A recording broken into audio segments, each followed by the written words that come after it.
बच्चों, आज हम चतुर्थ पाठ का चतुर्थ प्रश्न करेंगे।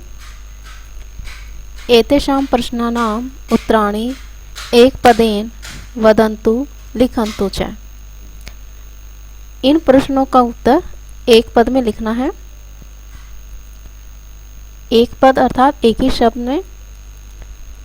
हमारा प्रथम प्रश्न है, महर्षि दयानंद है कस्या तटे अतिष्ठत्। महर्षि दयानंद किसके तट पर ठहरे थे? इसका उत्तर है गंगायाः। जैसे कि प्रश्न में ही कहा गया है, एक ही शब्द में देना है, एक ही पद में देना है।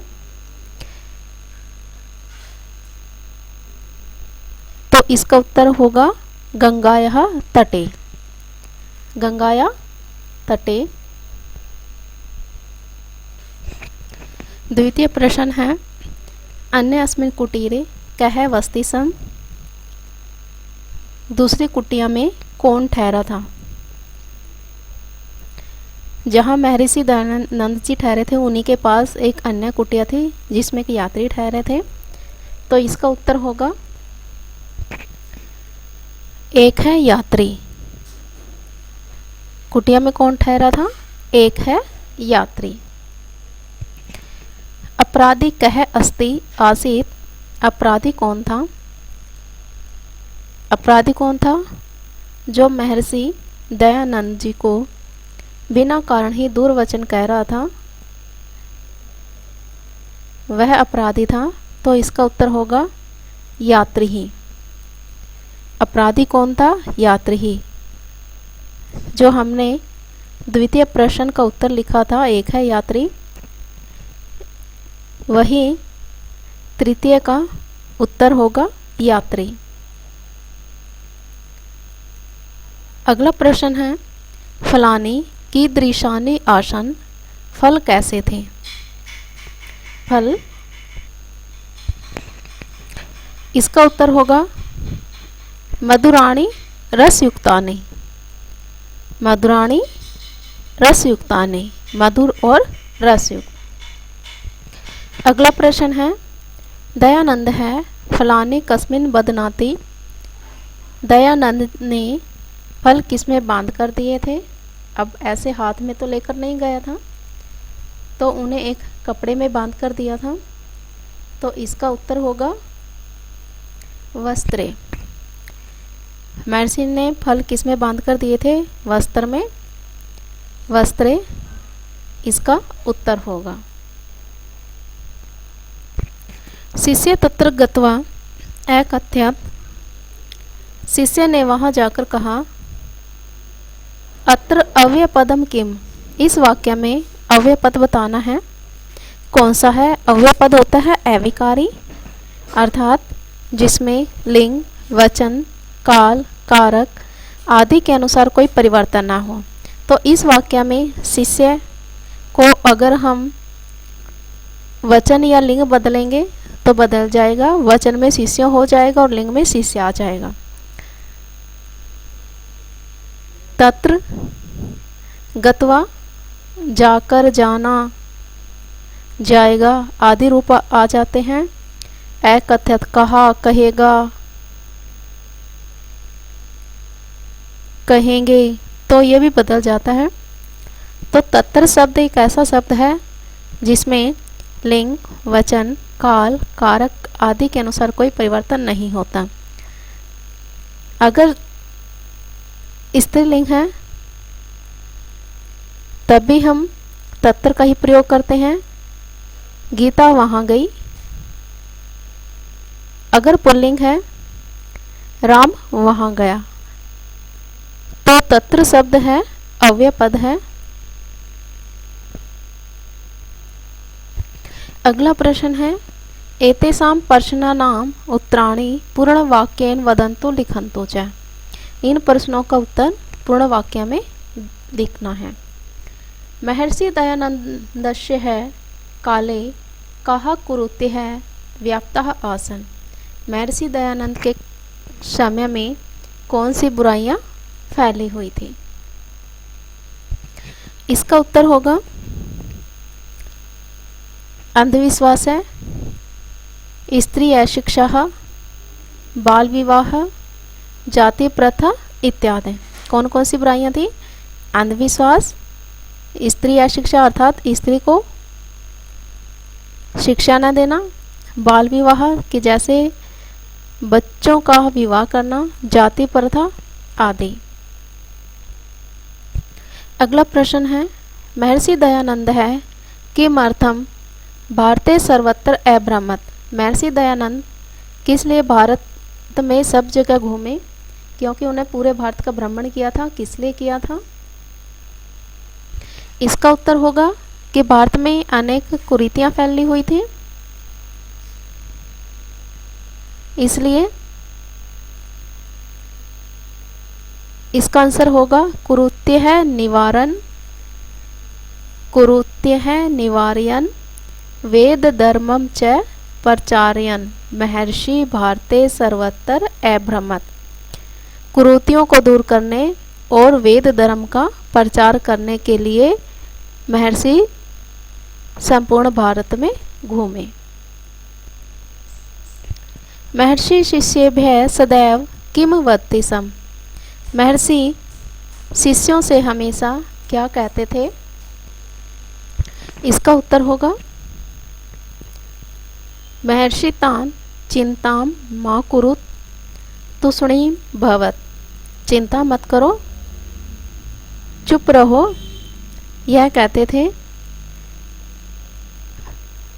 महर्षि कथयति स्म यत् स स्वयमेव एकस्मिन् दिने सरलः भविष्यति, और एक दिन वह स्वयं ही सरल हो जाएगा। इसका उत्तर आप यहाँ से लिखोगे, महर्षि कथयति स्म यत् स स्वयं एव एकस्मिन् दिने सरलः भविष्यति। लज्जितः यात्री किम अकथयत्। लज्जित यात्री ने क्या कहा? जब यात्री यह जान गए कि महर्षि दयानंद एक महापुरुष हैं, तो उन्हें आत्मग्लानि हुई और क्षमा मांगने के लिए महर्षि के पास गए। तब उन्होंने कहा था, शमशव महर्षे शमशव, अहम अपराधी अस्मि, भवान देव शमशव शमशव। क्षमा कीजिए महर्षि, क्षमा कीजिए, मैं अपराधी हूँ, आप देवता हैं, क्षमा कीजिए। शमशव महर्षे शमशव, अहम अपराधी अस्मि, भवान देव। इसका उत्तर यहाँ तक लिखिएगा। अगला प्रश्न है, शिष्यः क्रुद्धः अभवन्। शिष्य क्रोधित हो गए। अत्र यहाँ अभवन्, अभवन् इति क्रियापदस्य कर्तृपदम किम, कि यहाँ अभवन् क्रियापद है और इस क्रियापद का कर्तृपद कौन सा है? अर्थात क्रिया आपको पता है, किए गए कार्य को क्रिया कहते हैं और कार्य करने वाले को कर्ता कहते हैं। तो अभवन् क्रिया है, ये किसने की है? शिष्य। तो इसका उत्तर होगा शिष्य। जो कर्तृपद है वो शिष्य है, कार्य को करने वाला कौन है? शिष्य है, तो इसलिए कर्तृपद शिष्य। स्थूल पदम आदृत्य है प्रश्न निर्माण कुर्वन्ति। स्थूल मोटे काले शब्द हैं, इनके आधार पर प्रश्न निर्माण करना है। महर्षि दयानंद है काशी नगरे अतिष्ठ। महर्षि दयानंद काशी नगर में ठहरे। यहाँ स्थान का नाम बताना है, काशी नगर है। तो प्रश्न पूछेंगे कि महर्षि दयानंद कहाँ ठहरे। कहाँ के लिए हम प्रयोग करते हैं? कुत्र। इसका उत्तर होगा कुत्र,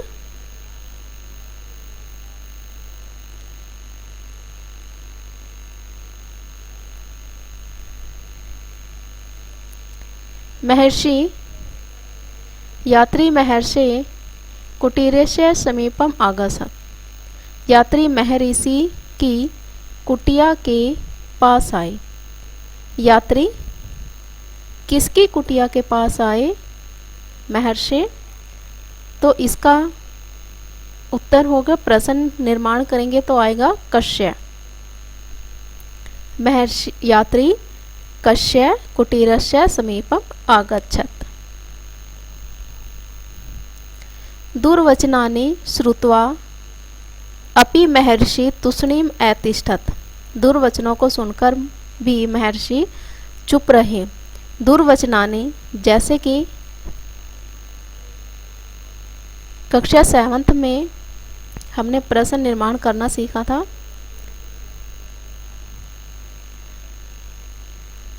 विभक्ति के द्वारा दुर्वचनानि कानि। क्या सुनकर महर्षि चुप रहे? दुर्वचनानि का आ जाएगा कानि। कानि श्रुत्वा अपि महर्षि तूष्णीम अतिष्ठत्। महर्षि दयानंद है प्रचुर फलानि अयच्छत्। महर्षि दयानंद ने अधिक फल दिए।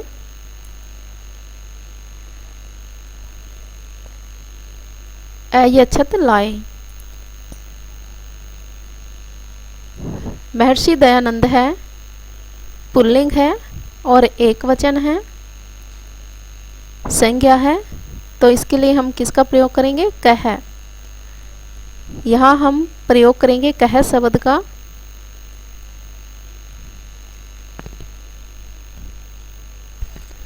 महर्षि भारते अब्रह्मत्।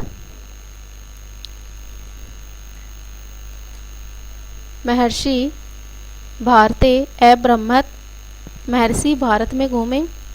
महर्षि कहाँ घूमे? तो भारत के लिए आ जाएगा कुत्र। भारत के स्थान पर लिखा जाएगा कुत्र। महर्षि कुत्र अब्रह्मत्।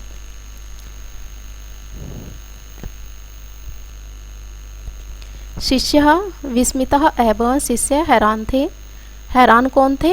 शिष्यः। बहुवचन है तो बहुवचन के लिए आ जाएगा के है। बहुवचन के लिए के। विस्मिता एवं कौन हैरान थे, बहुवचन में है।